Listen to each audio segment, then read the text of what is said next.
je me présente à vous. Je suis tarologue. Je suis devenue tarologue parce qu'au départ, j'ai été psychothérapeute selon les concepts de Jung.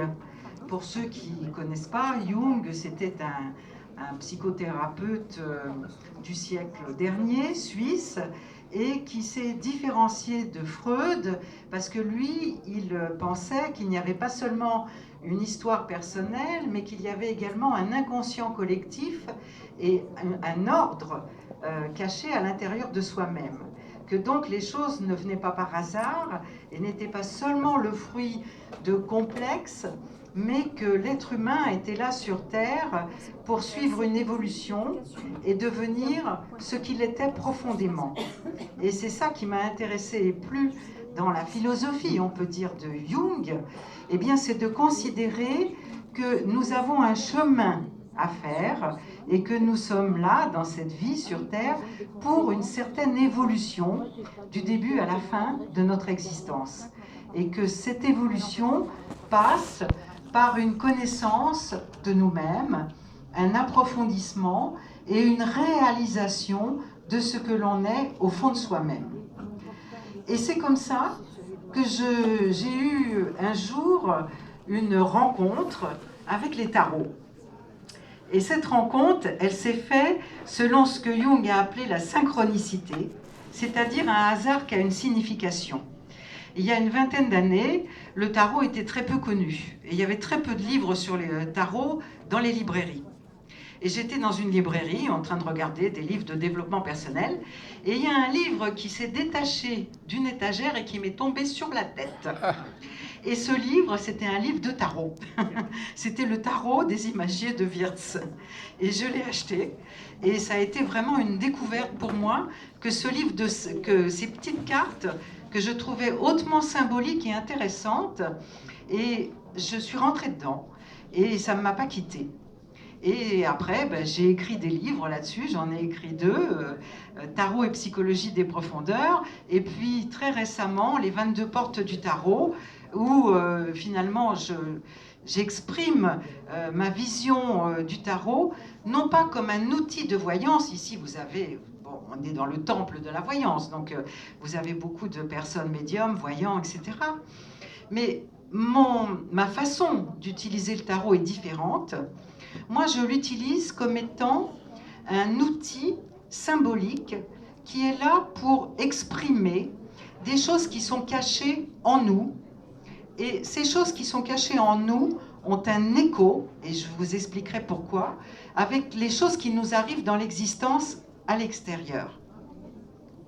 Un peu moins fort, c'est ça? Bon, je jette. Vous entendez au fond si je parle comme ça, c'est bon? D'accord.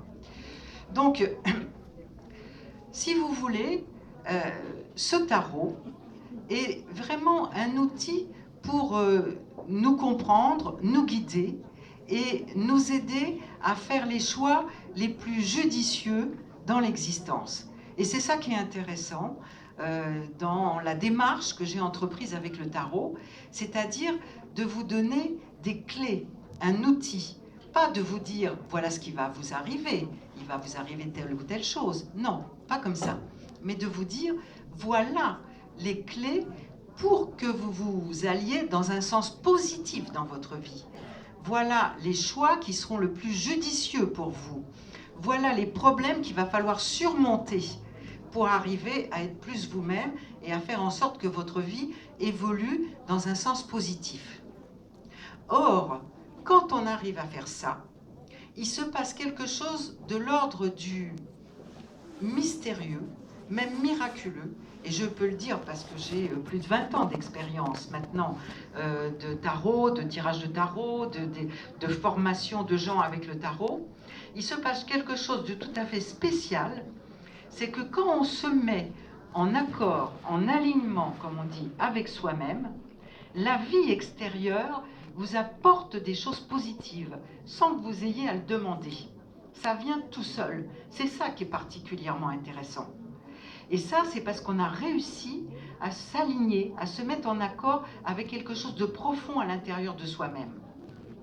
Et moi, j'utilise le tarot, et j'apprends aux gens à l'utiliser de cette façon-là, dans la quête, dans la recherche de comment on peut se mettre en accord avec des choses intérieures qu'on ne connaît pas de soi-même et qui vont nous permettre eh bien, de prendre en main notre destinée et d'avancer et de faire en sorte que la vie nous apporte des bonnes surprises, sans qu'on ait besoin de construire, de ramer, etc.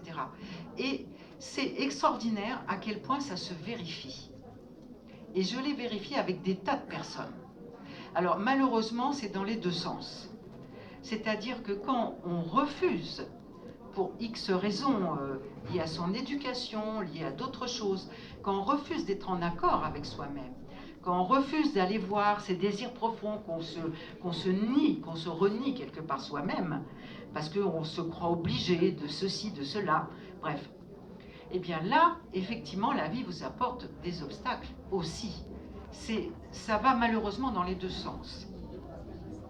C'est pour ça que c'est tellement important de vous donner les clés de vous-même, parce que ces clés-là sont vraiment des outils pour que vous puissiez prendre en main votre existence et que vous ne subissiez pas les événements de votre vie, mais que le destin, eh bien, vous puissiez l'accompagner de façon dynamique, positive, en vous positionnant de façon dynamique et positive. Alors, ce que je vous dis là, c'est théorique. La pratique, c'est très difficile, je ne vous le cache pas. La pratique de ça, c'est-à-dire l'application concrète de ce que je suis en train de dire, c'est compliqué et c'est difficile. Et ça pour tout le monde, hein, c'est pas spécifique à une personne, à une autre. Hein. Bon, autrement dit, bien sûr, il y a la théorie, mais dans la pratique, eh bien, c'est un long chemin que d'arriver à se connaître, à déjouer les pièges de son imagination, hein, à déjouer toutes sortes de pièges de sa pensée, de ses sentiments, à écouter les intuitions et les fausses intuitions, parce que ça existe, les fausses intuitions. Donc, il faut savoir faire le tri. Et c'est là où les tarots sont intéressants. Parce que là où nous sommes faillibles, où nous ne savons pas toujours vraiment ce qui est juste et pas juste par rapport à soi-même et par rapport aux autres, eh bien le tarot peut nous aider à démêler le vrai du faux et à nous orienter. Parce que lui, il est beaucoup plus objectif que nous. C'est déjà des symboles. Et ces symboles-là, ils sont objectifs. Si on apprend à s'en servir, si on apprend à faire les tirages de tarot, il va nous répondre.